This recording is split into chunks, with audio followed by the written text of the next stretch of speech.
इस्लाम को समझने की कोशिश करें, ये लगातार एपिसोड वाइज मैं पेश कर रहा हूँ। कुछ लोगों का कमेंट जो है वो लगातार आ रहे हैं, जिसमें सपोर्टिव है और कुछ लोगों के अगेंस्ट में आ रहे हैं। लोगों को अभी भी बात समझ में नहीं आ रही है। इससे मेरा कहना यह है कि मैं केवल एक संदेश दे रहा हूँ, क्योंकि आज के टाइम में हिंदुस्तान में देखा जाए तो इस्लाम के नाम पे नफ़रत परोसा जा रहा है और लोग किसी शय से, किसी भी चीज़ से नफ़रत तब करते हैं जब उनकी हकीकत या उनकी सच्चाई समझ में नहीं आती, या फिर अगर उनकी सच्चाई जो है उसके उल्टे उनको समझा दिया जाता है। क्योंकि मोटिवेशन तो किसी भी तरह से किया जा सकता है, चाहे अच्छाई के लिए या बुराई के लिए। अगर आज कुछ ऐसी घटनाएं घटती हैं जो लोगों को नुकसान पहुंचाने का काम करती है, तो कहीं ना कहीं उसे भी मोटिवेट किया जाता है। तो खैर, अगर मैं उन लोगों पर ध्यान दूं तो शायद मैं आगे का सफ़र जारी नहीं रख सकता हूं। सिर्फ मैं ये कहना चाह रहा हूँ कि जो लोग इस्लाम से नफ़रत करते हैं या इस्लाम धर्म को नया समझते हैं, तो उन लोगों को यहाँ से जवाब मिलेगा। दूसरी बात है ब्यूटी ऑफ इस्लाम की मैं बात कर रहा हूँ। तो लगातार जितने भी पैगंबर आए दुनिया में, उनमें कुछ पैगंबर की बात मैं कर रहा हूँ, चूँकि कुरान में भी 25 प्रॉफिट्स के बारे दिए हुए हैं। 1,24,000 लगभग पैगंबर को दुनिया में भेजा गया है। अब एक बहुत लंबा इतिहास है। जो भी पैगंबर आए उन्होंने ईश्वर एक का ही पैगाम दिया है, लेकिन अब बाद के टाइम में जैसे जैसे उनको भेजा गया, जहाँ पर भटकाव आया, जैसे इससे पहले नूह अलैहिस्सलाम के बारे में मैंने चर्चा किया, तो आज मैं ईसा अलैहिस्सलाम के बारे में चर्चा करूँगा। क्योंकि ईसा अलैहिस्सलाम जब दुनिया में आए तो एक ऐसे नबी हैं जिनका कलमा है ला इलाहा इल्लल्लाह, ईसा रूहुल्लाह, नहीं है माबूद, नहीं है पूजा करने के लायक, नहीं है इबादत करने के लायक, सिवाय एक अल्लाह, ईश्वर, भगवान, गॉड जो भी कहा जाए। और पैगंबर ईसा जो है वो अल्लाह की रूह हैं। रूह का मतलब ये नहीं कि उनके अंदर की रूह है। अगर मेरे पास 10 फूल हैं और मैं सभी को दे देता हूँ, तो लोग क्या कहेंगे कि मेरे पास जो फूल था मैंने उसे दिया। तो उसी तरह से ईसा अलैहिस्सलाम को अल्लाह ताला ने बिना बाप का पैदा किया है। मरियम अलैहिस्सलाम एक कुंवारी लेडी थी और उन्हीं के गर्भ से ईसा अलैहिस्सलाम पैदा हुए।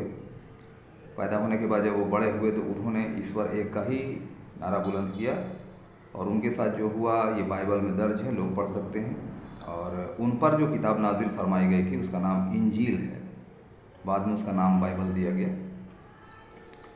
तो उसमें भी जो बातें दर्ज की गई है कि ईसा अलैहिस्सलाम जब आए तो लोगों को ईश्वर एक का पैगाम दिए।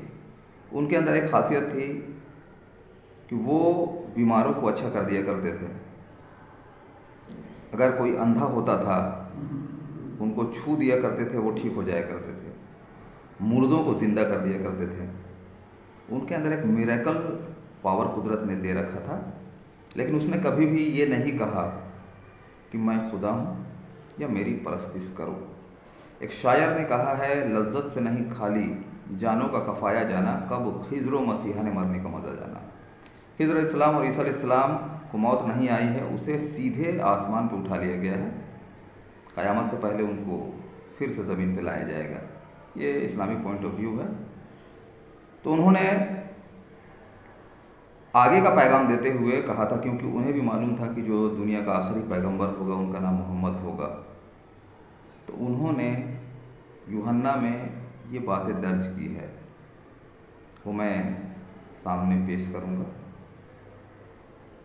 यूहन्ना 14, 16 ये जो है चैप्टर एंड वर्सेस में ये दिए हुए हैं। चैप्टर 14 में है कि मेरा जाना इसलिए ज़रूरी, जब मैं जाऊँगा तभी वो आएगा। जब तक वो नहीं जाएंगे वो कैसे आएगा? तो यहाँ इनडायरेक्टली तौर पे पैगंबर मोहम्मद सल्लल्लाहु अलैहि वसल्लम के बारे कहा गया है कि जब मैं जाऊँगा तभी वो आएगा, और मैं अपने पिता से आग्रह करूँगा जब वो आएगा तुम्हारे साथ अंत तक रहेगा। तो ये जो अल्फाज उन्होंने अपने लोगों से, अपने अनुयायियों से कहे थे, वो पैगंबर मोहम्मद सल्लल्लाहु अलैहि वसल्लम के बारे कहे थे और आज भी बाइबल में दर्ज है। उसी तरह समकालीन जो नबी थे यूहन्ना जिसे यहया हम लोग बोलते हैं, पहले के समय में किसी को अनुयायी बनाने का या बैत करने का तरीका था वो पानी पे था, जिसे हम आज भी बपतिस्मा कहते हैं बाइबलिक वर्ड में।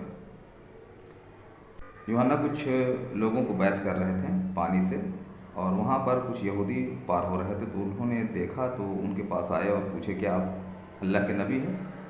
तो उन्होंने जवाब दिया कि मैं तो कुछ नहीं हूँ, लेकिन जो आने वाला है मैं उसके जूते के फीते बांधने के भी लायक नहीं हूँ। क्योंकि दुनिया में जितने भी पैगंबर भेजे गए हैं सभी को जहाँ ईश्वर एक का संदेश देकर भेजा गया, वहीं दूसरा संदेश ये था कि आखिरी जो पैगंबर होगा उनका नाम पैगंबर मोहम्मद सल्लल्लाहु अलैहि वसल्लम होगा और उनकी पैरवी करनी है। तो ये सारे ग्रंथों में दिए हुए हैं, 4 आसमानी ग्रंथ हैं। जबूर जो दाऊद अलैहिस्सलाम पे है, तौरेत जो मूसा अलैहिस्सलाम पे है, इंजील जो ईसा अलैहिस्सलाम पे है, और कुरान जो पैगंबर मोहम्मद सल्लल्लाहु अलैहि वसल्लम पे है। सारे ग्रंथों का निचोड़ कुरान में दिया हुआ है। अगर इसे हम माने के साथ पढ़ते हैं तो बात समझ में आती है। और इसके बाद मैं फिर बातें रखूँगा, क्योंकि हैं तो बातें बहुत सारी, लेकिन उन बातों को मैं रखूँगा जिससे आसानी से बात समझ में आए कि आखिर इस्लाम क्या है और इस्लाम क्या पैगाम देना चाहता है। इस्लाम किसी से नफ़रत का पैगाम कभी नहीं दिया है, और जो लोग ये समझते हैं कि इस्लाम तलवार से फैला है उनकी सोच गलत है। अगर इतिहास वो पढ़ना जानते हैं तो उन्हें पढ़ना चाहिए। इस्लाम कहीं भी तलवार के बल पे नहीं फैला है। इस्लाम फैला है तो अपनी विचारधारा के बल पे फैला है। तो आगे फिर मैं मिलूँगा। अलविदा, जय हिंद।